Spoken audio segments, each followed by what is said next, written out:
वातावरण में लगातार बदलाव होने शुरू हुए। धरती के टेक्टोनिक प्लेट्स में हलचल हुई, जो धरती के दो बड़े महाद्वीपों को एक दूसरे के पास ले गई। ये वही भूभाग है जहां आज हम भारतीय रहते हैं। ये है इंडिया, जो एशिया महाद्वीप की ओर तेजी से बढ़ रहा था। इन दोनों महाद्वीप के आपस में टकराने की वजह से हिमालय जैसी पर्वतमालाएं खड़ी होने लगी। यह वही पर्वतमाला है जिसे आज हम जानते हैं दुनिया की सबसे ऊंची चोटी माउंट एवरेस्ट के नाम से। ये पर्वतमालाएं इतनी ऊंची थी कि इससे मौसम का पैटर्न बदलने लगा, जिससे पृथ्वी ठंडी होने लगी। इस पर्वत श्रृंखला से गिरने वाला बर्फ आगे चलकर कई नदियों का निर्माण करने लगा। यह वही नदियां हैं जिससे आज हमारी आधी से ज्यादा आबादी को पीने का पानी मुहैया बढ़ने लगे और जंगल घटने लगे।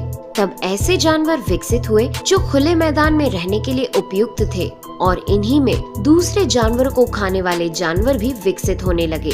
1 करोड़ साल पहले पृथ्वी वह रूप लेने लगी थी जिसे आज हम देख रहे हैं। धरती का वातावरण लगभग पूरी तरह से आज के समान बन चुका था और धरती के सारे महाद्वीप लगभग पूरी तरह से जाने पहचाने थे। लेकिन परिस्थितियां फिर बदलने लगी। 40 लाख साल पहले धरती की टेक्टोनिक प्लेट में एक बार फिर से हलचल हुई और अफ्रीका के पूर्वी इलाकों में एक नई पर्वत श्रृंखला का निर्माण हुआ। ये पर्वत श्रृंखला थी ईस्ट अफ्रीकन रिफ्ट वैली। इस पर्वत श्रृंखला के उभर जाने से यहाँ के हरे भरे जंगलों में आने वाली मौसमी हवा का मानसून पूरी तरह रुक गया और इस वजह से यहाँ के जंगलों में बारिश आनी बंद हो गई। यहीं इसी जंगल में रहते थे द ग्रेट एप्स। ये हैं हमारे काफी दूर के रिश्तेदार। हमारे ये पूर्वज कहलाते हैं पेरोलापिथिकस या पेरोला। हमारे परिवार की शुरुआत इसी ग्रेट एप्स से हुई। पेरोला पेड़ों पर रहते थे और फल खाते थे।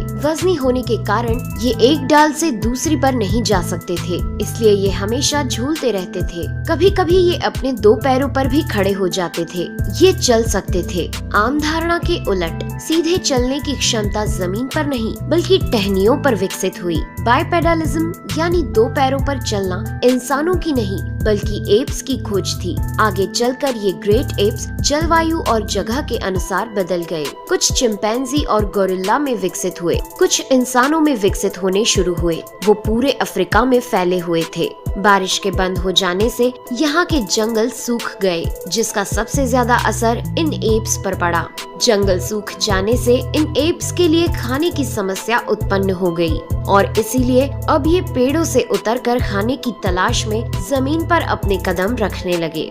ये है एडिपिथिकस रेमिडस। ये हैं हमारे पूर्वज जिन्होंने जमीन पर मानव इतिहास का पहला कदम रखा और आज इन्हीं के कारण हमने चांद पर अपना पहला कदम रखा। इनका दिमाग एक संतरे जितना बड़ा था और इनकी लंबाई 4 फीट तक थी।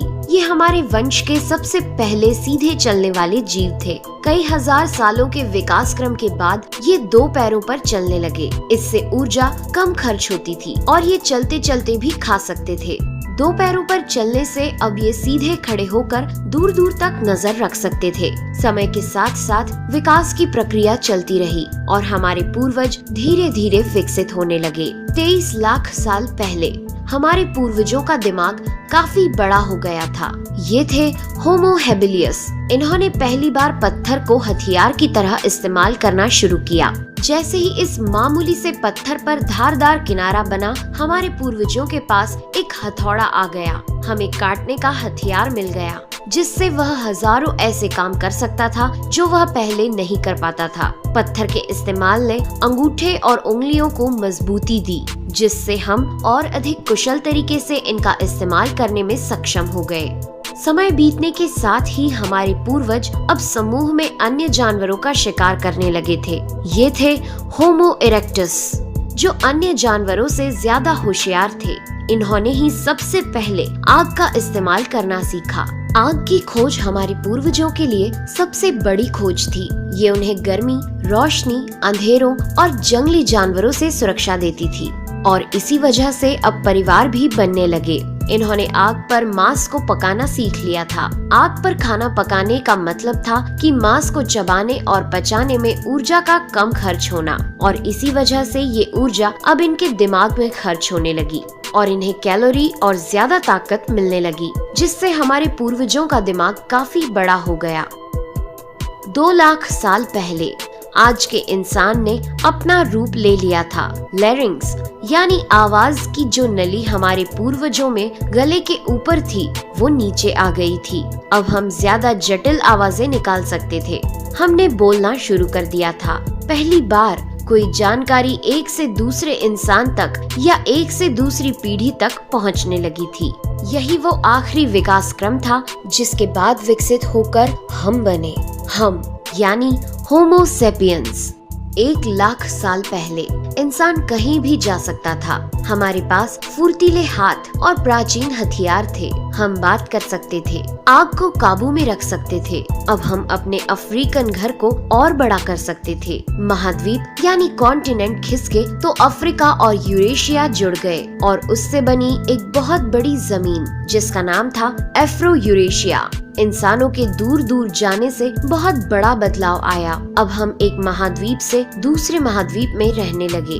इसकी वजह से हम उन चीजों से बचे हुए थे जिसकी वजह से वानरों के मुकाबले दूसरे बड़े स्तनधारी हमेशा के लिए खत्म हो गए। करीब 50,000 साल पहले आइस एज शुरू हो गया और नॉर्थ पोल से आगे बढ़ने लगा। उसी वक्त इंसान चाइना और ऑस्ट्रेलिया तक पहुंच गया था। 30,000 साल पहले इंसान पहली बार यूरोप पहुंच गए। जब बर्फ अपने चरम पर थी तब इंसान अपनी खोज में नॉर्थ ईस्ट साइबेरिया के बर्फीली टंडा तक पहुंच गया। आइस एज के इतने कठिन दौर में भी इंसान हर उस हुनर का विकास कर रहा था जिससे कि वो सच्चे मायनों में इंसान बन सके। हमने खुद को उस माहौल में ढाल लिया। हम ज्यादा समझदार हो गए। उसके बाद हमने पूरी दुनिया में अपनी बस्तियां बसा ली। समुद्र किनारे से पहाड़ की चोटियों तक, हरे भरे मैदानों से लेकर पथरीले इलाकों तक हर जगह इंसान थे। हमारा हुलिया, त्वचा, बाल और आँखों का आकार जलवायु और जगह के अनुसार बदल गया। हमने अपनी आवश्यकता के हिसाब से खेती शुरू की और जानवरों को पालना शुरू कर दिया। हमने कस्बों और शहरों का निर्माण शुरू किया।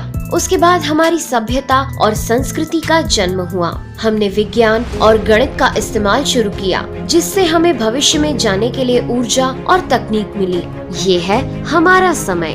अब हम पूरी तरह विकसित हैं। हमारे जैसा इस धरती पर अब कोई जीव नहीं। आज हम जानते हैं कि हम कौन हैं, कहां से आए हैं, लेकिन ये तो बस शुरुआत है। अभी हमारा सफर खत्म नहीं हुआ है। हमें अभी और आगे जाना है। आने वाली चुनौतियों का सामना करना है और खुद को और विकसित और आधुनिक बनाना है। दोस्तों, आज के एपिसोड में बस इतना ही। वीडियो अच्छा लगा हो तो प्लीज लाइक करें और चैनल को सब्सक्राइब कर हमारा सपोर्ट जरूर करें। यदि आप नए हैं तो इस चैनल पर हमारे बाकी वीडियोस भी विजिट जरूर करें।